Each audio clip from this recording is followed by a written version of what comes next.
Selamat pagi anak-anak. Selamat pagi, Pak. Bagaimana kabarnya hari ini? Sehat semua? Sehat, Pak. Sudah sarapan tadi pagi? Sudah, Pak. Baik, sebelum kita mulai pembelajaran kita hari ini, kita terlebih dahulu berdoa ya. Kita berdoa sesuai dengan kepercayaan kita masing-masing. Berdoa kita mulai. Berdoa selesai. Baik, saya mau bertanya sama anak-anak. Apa ada yang absen hari ini? Semuanya hadir? Hadir ya, baiklah. Kita akan memulai pembelajaran kita, yaitu dari tema 7, indahnya keragaman di negeriku, dengan subtema keragaman suku bangsa dan agama di negeriku. Baiklah, minggu yang lalu kita sudah mempelajari tentang keberagaman yang ada di negara kita.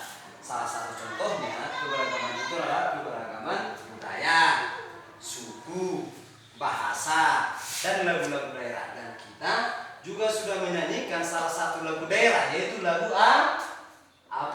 Apuse. Lagu Apuse berasal dari daerah Papua. Baik sekali. Baiklah, akan kita lanjutkan pembelajaran kita hari ini.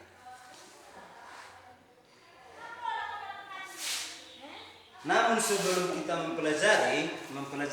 memulai pembelajaran kita hari ini, untuk menambah semangat dan menambah wawasan kita tentang keberagaman yang ada di negara kita, di negara Indonesia, mari kita amati dan perhatikan teks lagu yang ada pada buku kita, yaitu pada halaman 35, yaitu lagu Satu Nusa Satu Bangsa. Baiklah, sebelum kita bersama menyanyikan, Bapak akan menyanyikan terlebih dahulu ya. Perhatikan ya dan dengarkan. Satu nusa, satu bangsa, satu bahasa kita, tanah air pasti jaya untuk selama-lamanya. Indonesia pusaka, Indonesia tercinta, nusa bangsa dan bahasa kita belah bersama. Kita paham kan? Baiklah, kita nyanyikan bersama. Satu nusa, satu bangsa. Yang kuat ya. 2, 2, 3, ya. Satu nusa, satu bangsa, satu bahasa kita, tanah air pasti jaya untuk selama-lamanya. Indonesia pusaka, Indonesia tercinta, nusa bangsa dan bahasa kita bela bersama. Baik. Coba lagi perhatikan teksnya. Teksnya yang ada pada halaman 35. Lagu Satu Nusa Satu Bangsa, ciptaan siapa itu? Ayo coba, siapa yang bisa anak-anak sekalian? Lagu Satu Nusa Satu Bangsa itu diciptakan oleh, coba perhatikan dulu teksnya. Diciptakan oleh Elman. Baiklah. Baiklah anak-anak Bapak sekalian, kita sudah menyanyikan lagu Satu Nusa Satu Bangsa. Bapak akan bercerita dulu sebentar dan memberikan penjelasan tentang lagu Satu Nusa Satu Bangsa. Nah, baik, dengarkan ceritanya.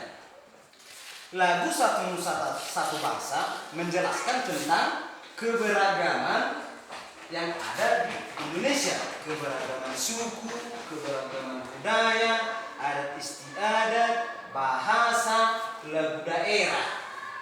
Akan tetapi, biarpun itu berbeda, kita masih tetap satu nusa, satu bangsa, yaitu bangsa Indonesia. Nah, hal itu menggambarkan bahwa biarpun kita dari Sabang sampai Merauke berbeda-beda, namun kita masih tetap satu jua. Seperti semboyan yang ada di negara kita, yaitu Bhinneka Tunggal Ika, yang artinya Bhinneka Tunggal Ika. Ayo, siapa yang tahu? Bhinneka Tunggal Ika artinya biarpun berbeda-beda, tetapi tetap satu jua. Nah, itulah arti dari semboyan Bhinneka Tunggal Ika. Baiklah anak-anak bapak sekalian, coba lagi perhatikan teksnya. Coba lagi perhatikan teksnya. Di dalam teks itu, di dalam teks lagu Satu Nusa Satu Bangsa, ada di situ dibuat tempo kan? Tempo. Nah, tempo.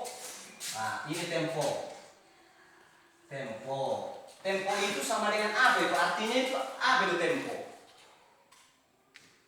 Siapa yang tahu? Tempo adalah irama atau ketukan atau alunan lagunya itu. Tempo sama dengan irama atau ayunan ataupun ketukan lagu itu.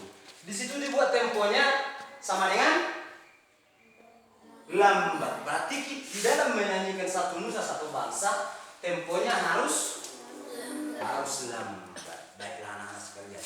Tetapi di dalam bahasa kita, pengertian dari tempo ada dua. Tempo sama dengan juga masa atau zaman. Namun yang kita maksudkan pada hari ini, pada pembelajaran kita itu, tempo sama dengan irama atau ayunan atau ketukan. Baiklah anak-anak bapak sekalian, coba lagi perhatikan teksnya. Dari lagu Satu Nusa dan Satu Bangsa, kita dapat mengetahui tentang tinggi rendahnya suatu nada, tinggi rendahnya nada. Nah, ciri dari nada itu, tinggi rendahnya, semakin ke kanan nadanya semakin tinggi, ya kan? Maksudnya nada semakin ke kanan semakin tinggi. Seperti inilah. Fa sol la si do re mi fa sol la si do. Kan semakin ke kanan dia semakin tinggi kan? Coba dulu mainkan itu. Coba dulu kita mainkan mulai dari nada do. Coba kita mainkan. 1, 2, 3, ya.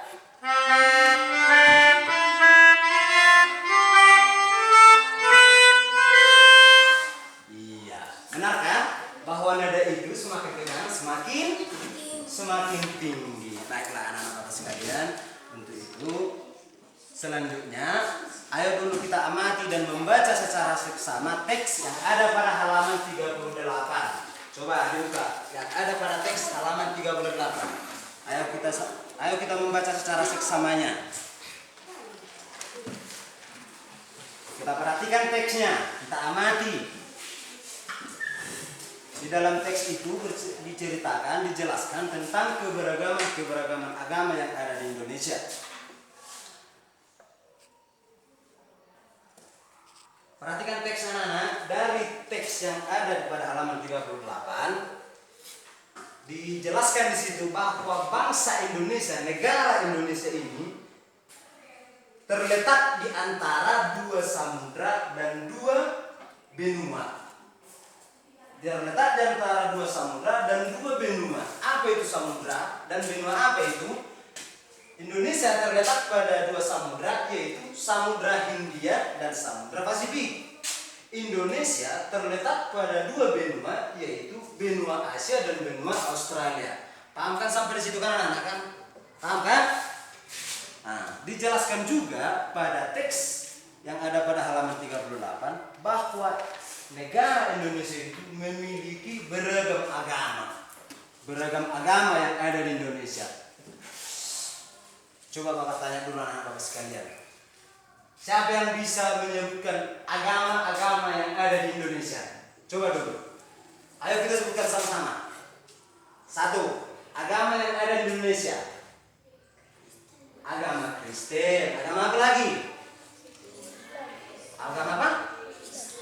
Islam. Agama apa lagi? Buddha. Agama apa lagi? Konghucu. Agama apa lagi? Hindu. Jadi di Indonesia itu ada berapa agama yang diakui? 6 agama. Nah, tapi biarpun demikian, biarpun berbeda kita agama, kita masih tetap satu bangsa dan satu nusa, yaitu bangsa Indonesia. Cepat sekali. Untuk itu, di dalam teks itu dijelaskan bahwa setiap agama yang ada di Indonesia memiliki perbedaan. Di mana letak perbedaannya? Di tata cara beribadah, tempat ibadahnya, dan kitab sucinya, ya kan? Siapa yang bisa menyebutkan kitab suci dari agama Kristen? Siapa? Agama Kristen kitab sucinya apa? Alkitab. Kalau kitab suci agama Islam, Al-Quran, tepat sekali. Kalau kita beribadah, kita itu pergi kemana? Ke gereja. Kalau orang Islam, agama Islam beribadah pergi ke masjid. Baiklah, untuk itu anak-anak Bapak sekalian, Bapak akan jelaskan sedikit mengenai agama. Agama-agama yang ada di Indonesia ada 5, yaitu agama Islam, Kristen Katolik, ada 6. Agama Islam, Kristen Katolik, Kristen Protestan, Hindu, Buddha, dan Konghucu. Nah, agama Islam, kitab sucinya Al-Quran, tempat ibadahnya masjid. Kristen Protestan dan Kristen Katolik, kitab sucinya Alkitab, tempat beribadahnya gereja. Hindu, kitab sucinya kitab Weda, tempat ibadahnya pura. Agama Buddha, kitab sucinya Tripitaka, namanya kitab Tripitaka, tempat ibadahnya vihara. Agama Konghucu, kitab sucinya ada 3. Kitab suci yang pertama Wuching, atau kitab yang kelima. Kitab yang kedua Susi, atau kitab yang keempat. Dan kitab yang ketiga yaitu Hawking, atau kitab bakti. Dan tempat ibadahnya namanya kelenteng. Udah ya anak-anaknya, paham ya? Sampai di situ ya? Paham kan? Baiklah. Untuk hari ini sekian dulu pembelajaran kita. Namun sebelumnya Bapak lagi mau menegaskan, di Indonesia itu biarpun berbeda agama, tetapi kita masih satu nusa dan satu bangsa. Dan pemerintah juga menjamin keberagaman agama itu seperti yang ada pada Undang-Undang Dasar tahun 1945, yaitu pada pasal 29 ayat 2. Siapa yang tahu pasal 29 ayat 2? Baiklah. Isi pasal 29 ayat 2, negara menjamin kemerdekaan tiap-tiap penduduk untuk beribadat menurut agama dan kepercayaannya. Itu ya pasal 29 ayat 2 tentang kebebasan beragama. Oke, baiklah anak-anak sekalian, untuk hari ini sekian dulu pembelajaran kita. Namun sebelum kita pulang, Bapak mau memberi tugas untuk minggu depan. Tugasnya bisa dituliskan atau nanti Bapak bagikan. Tugasnya tuliskan agama yang dianut masyarakat di tempat tinggalmu, ya kan? Agama yang dianut oleh masyarakat yang di tempat tinggalmu. Yang kedua, tuliskan tempat ibadah yang ada di sekitarmu, atau yang ada di tempat tinggalmu. Udah paham kan tugasnya kan? Ada 2 tugasnya. Agama yang ada di tempat tinggalmu sama tempat ibadah yang ada di tempat tinggalmu. Udah kan? Udah paham kan tugasnya kan? Baik, minggu depan akan kita kumpulkan. Baiklah. Sekian untuk pembelajaran kita hari ini. Kita sambung minggu depan. Dan sebelum kita pulang, kita berdoa kembali sesuai dengan kepercayaan kita masing-masing. Dan ingat ya anak-anak, sebelum kita berdoa, setelah pulang dari sini kita harus mematuhi protokol kesehatan sesuai dengan peraturan pemerintah, yaitu memakai masker, menjaga jarak, dan mencuci tangan. Baiklah, biar kita pulang, mari kita berdoa. Berdoa selesai. Oke, baik. Sampai jumpa minggu depan.